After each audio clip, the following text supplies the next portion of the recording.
2,5 kg di cocaina suddivisi in 16 involucri sottovuoto, sepolti nel prato di un campo da paintball a Castelfranco Veneto e in un container poco distante macchinari e materiali per il confezionamento della droga. L'hanno scoperto i baschi verdi della compagnia pronto impiego della Guardia di Finanza di Venezia.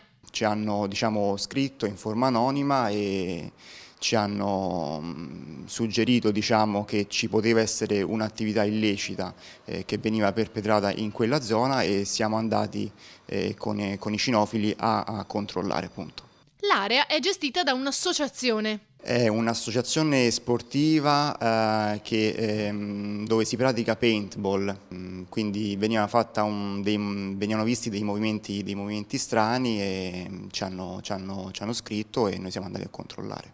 Fondamentale l'aiuto dell'unità cinofila del gruppo Tessera con il cane antidroga Crypto. Abbiamo fatto una perlustrazione e poi il cane ci ha portato nel punto, esatto, e abbiamo scovato lo stupefacente. E la nostra componente cinofila è molto importante anche perché tante attività non verrebbero mai svelate senza il loro aiuto. La droga è stata messa sotto sequestro e il legale rappresentante dell'associazione, un 35enne, denunciato. Il gestore è stato denunciato, ma non sappiamo se era consapevole o meno che all'interno dei campi c'era questa sostanza stupefacente che poi veniva venduta all'esterno.